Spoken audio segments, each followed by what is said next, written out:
Então o presidente russo do Kremlin, o chefe supremo do Kremlin, se chamava Mikhail Gorbachev, ele saiu com um dever de casa. O dever de casa é acabar com o projeto Star Wars americano. Então eles imaginaram que para fazer isso, teriam que acabar com o comunismo e a glasnost. Ainda sob uma aura de abertura e transparência, não houve força capaz, a partir da perestroika, não houve força capaz de manter a coesão da União Soviética. Eu não vou falar muito sobre isso, porque demanda aí várias horas. Se vocês prestarem atenção, vão ver que com a perestroika, a União Soviética se esfacelou em 15 países independentes e sobrou muito pouco para eles. E mesmo assim sobrou um regime que teoricamente teria que ser democrático. E assim é que nasceu a perestroika, que realmente conseguiu que o Congresso americano, que a opinião pública mundial achasse que a Guerra Fria tinha terminado, que o comunismo não era mais uma ameaça, e essa opinião pública mundial influiu na opinião pública americana, que influiu no Congresso americano, que retirou 3 bilhões das verbas do Star Wars. A partir daí, o Gorbachev saiu pelo mundo fazendo propaganda da perestroika. Então, o que aconteceu naquele dia foi uma derrota militar.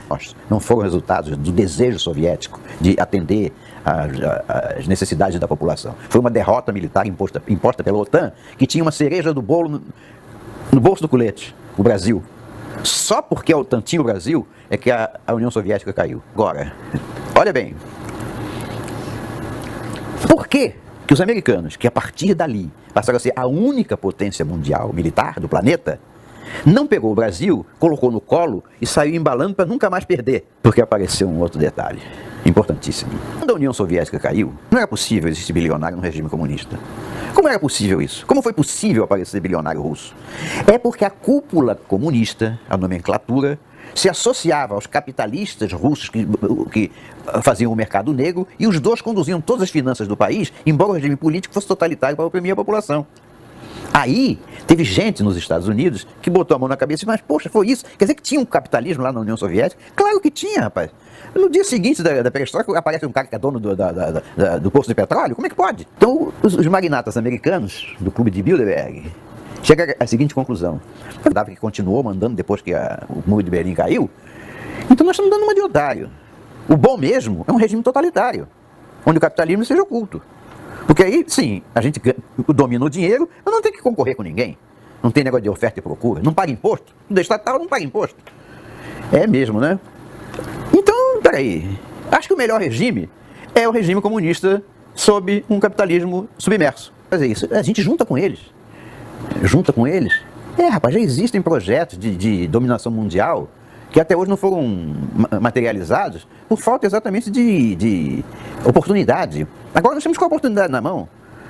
É só a gente se juntar com os comunistas, fazer um acordo e começar a trabalhar em função... Tá bom o nome? Tá ótimo. Nova ordem, perfeito. Vem dos Illuminati. Então, a nova ordem mundial foi um acordo entre os magnatas americanos, pertencentes ao Clube de Bilderberg. Se quiser que eu amplie um pouco mais, sai dos americanos, passa para a Europa e para o Japão, a trilateral. Então foi um acordo entre os magnatas e os comunistas, principalmente da Rússia, para um projeto de dominação mundial. Então aí são outros estrategistas. Bom, agora vamos começar a trabalhar no sentido de dominar o mundo. Só que o mundo é muito diverso. Tem cabeça para tudo quanto é lado, pensamento para tudo quanto é lado, filosofia, religião para cachorro por aí. Não, a gente tem que unificar isso.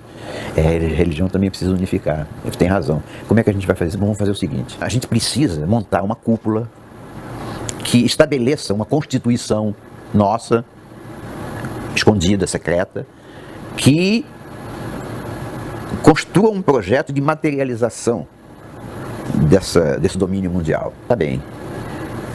A gente vai ter que criar um organismo para isso. De repente não. Por que não usa a ONU?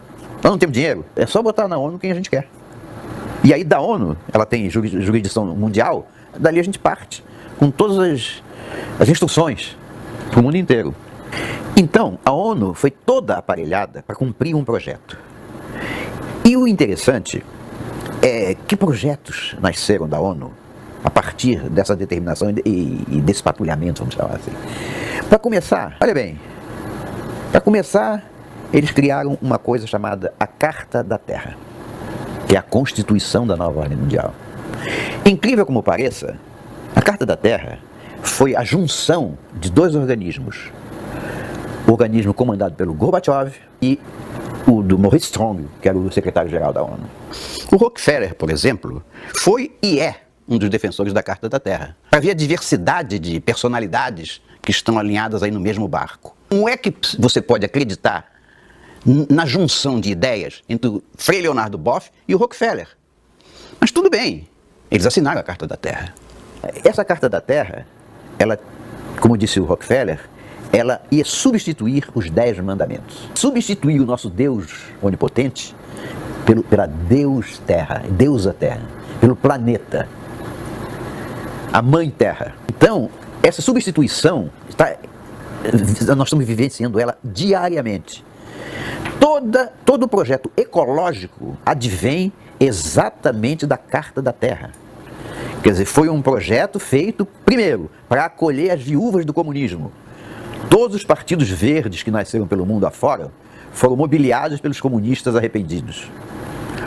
E também para arranjar um gancho para as crianças adotarem a Terra como mãe, foi que se criou a ideia do aquecimento global, e que chegou a uma conclusão de que o planeta estava esquentando. Então é chamado de aquecimento global. Poucos meses depois, houve uma segunda reunião de cientistas, e desta vez não houve nenhuma interferência humana. Que o homem aí não representa nada para o planeta em termos de aquecimento. Só que esse relatório do Senado americano jamais ganhou a mídia. E continuou persistente em todo o mundo a ideia de acabar com o aquecimento global com duas funções. A primeira é ter um gancho para entrar na cabeça das pessoas, para criar uma mente universal, fazer da Terra, do planeta Terra, a deusa, a mãe, e acabar com as outras religiões. E segundo, fazer com que os países subdesenvolvidos, para ser politicamente corretos, tivessem que investir na proteção ao planeta, em ecologia, recursos que eles não tinham. Então, o segundo objetivo era tornar as populações dos países pobres mais pobres ainda. Isto foi um projeto financiado, distribuído pela ONU, financiado por organizações, fundações, dezenas delas, eu posso me lembrar de uma ou outra. Bill Gates, Bill e Melinda Gates, George Soros, Avaaz, e várias outras, eu não vou me lembrar de todas aqui agora. Agora, todas essas organizações não tratam dos assuntos diretamente. Cada uma delas tem centenas de ONGs, organizações não governamentais, que são os porta-vozes dos discursos que vêm da chefia. Se for verificar, existem milhares de ONG espalhadas pelo mundo inteiro, obedecendo a um comando único da nova ordem mundial, capitaneada pela ONU, que assim que a ordem mundial, a nova ordem, conseguisse dominar o planeta, a ONU seria descartada e substituída pelos cérebros que realmente estão por trás. Bem, esse era o projeto, porque de todas as religiões do mundo, a grande muralha que não conseguiu ser penetrada pelo comunismo, por vias diretas ou indiretas, foi a religião católica. E, por extensão, as religiões cristãs como um todo, os evangélicos e os próprios ortodoxos na Rússia.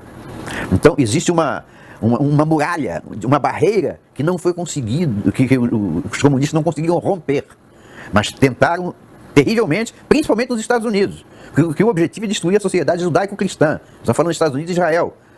Então, principalmente nos Estados Unidos, apareceu um movimento para comunizar os Estados Unidos. Só que também lá eles esbarraram nos cristãos, como aqui esbarraram nos cristãos. Aí, essa resistência que os cristãos impuseram, retardaram demais o processo e tornaram algumas coisas que antes não eram óbvias, tornaram essas coisas óbvias. A primeira delas foi tentar identificar quais eram as forças no mundo que se degladiavam pelo poder mundial. Pensando, quais são as forças que querem o poder total do planeta? São 3. Nós, quer dizer, a nova ordem mundial. Não vamos esquecer dos comunistas, a gente é aliado com eles, mas... E o Islã. São os 3 projetos de dominação mundial. O Islã foi necessário e tolerado à época por causa do inimigo comum, o cristianismo. Mas quando a nova ordem mundial percebeu que, primeiro, que a União Soviética, a Rússia, que já não era mais a União Soviética, que a Rússia ainda mantinha os resquícios de imperialismo do passado, e que começou a botar o pé na Ucrânia, botar o pé na Crimeia, e principalmente construir abrigos nucleares em pleno século XXI, foi isso mesmo que você ouviu. O maior abrigo antiatômico do mundo é nos Montes Urais na União Soviética, que terminou em 2014. Ou seja, se era para ter uma nova ordem mundial, em que os russos estavam combinados, para que abrigo atômico? Então isso botou uma pulga na camisola dos magnatas. Peraí, de repente a gente está trabalhando para o bandido e vai ser depois guilhotinado. Para tudo. A religião católica, os cristãos, é que deram esse tempo, porque senão tudo tinha sido avassalado. Mas essa muralha foi que deu tempo para pensar nisso. E esse tempo também expôs à luz do dia o Islã, que era beneficiário dos mesmos recursos, sim, os terrorismos financiados pela nova ordem mundial, sim, era beneficiado pelos mesmos recursos fartos e de repente começou a conquistar terreno e invadir a Europa, na moita, através de paz, a religião da paz. Que se a gente lê lá não tem nada de pacífico, mas eles entraram na Europa de uma maneira fortíssima. Os magnatas torçaram a cabeça, peraí, como é que está o negócio aí? A gente deixou eles entrarem em tudo. E a nossa zona de retaguarda? A gente deixou eles entrarem, não era uma parceria? Não era para comunizar o mundo inteiro? A gente deixou o espaço aberto para eles entraram. Entraram no Brasil, Quer dizer, peraí, entraram em termos. Eles entraram, o Fogo de São Paulo, Nasul, Ursal, o PT está no governo, o PCdoB, o PSDB, a oposição do PT ou PSDB, que também é Fabiano, é a mesma coisa. Quer dizer, o projeto está em pleno gozo dos seus direitos no Brasil, mas ainda não chegou ao fim, não conseguiu. Por quê? Porque lá também a religião católica botou um muro e aconteceu um acidente de percurso. Acidente de percurso? Qual? Não, é porque um dia teve um deputado que quiseram botar ele contra a parede, e ele, numa CPI dos Correios, foi para a televisão e disse em alto e bom som: existe o mensalão na Câmara dos Deputados, Dirceu, sai daí, vai embora, está na hora. Então o Roberto Jefferson colocou aos olhos do país inteiro um projeto de corrupção do Partido dos Trabalhadores. A partir dali, nunca mais o PT foi o mesmo. De lá para cá, tem sido tudo uma consequência da outra. Nós não chegamos ao fim desse novelo, mas vamos chegar. Mas esta declaração do Roberto Jefferson, que caiu na mão da justiça, acabou na prisão, com a prisão de vários homens públicos e muito importantes, fez uma fratura no projeto. Então, outro acidente de percurso. Então, o Brasil ainda não foi conquistado. Então, a nova ordem mundial, puxa vida. Então, quer dizer que a gente ainda dá tempo de dar um passo para trás? Dá. O que significa dar um passo para trás? Bom, não é a gente que financia esse troço todo? Começa a tirar dinheiro. Começa a tirar o dinheiro fora. E aí começa a aparecer no mundo um novo sentimento, também midiático, de rejeição a um projeto que estava em curso de socialização do mundo. Foi o espaço aberto que hoje nós encontramos para estar falando aqui. A direita renasceu das cinzas como a fênix. Então, essa fênix, ela começa a aparecer, primeiro de forma, nos 50 tons de cinza. Um cinza light que vai se densificando, e começam a aparecer no mundo inteiro as Fox News, um canal de direita americano, que é absolutamente contrário a todo esse projeto. Começa a aparecer a voz da internet, que, como no Brasil, não conseguiu ser emudecida pelo establishment,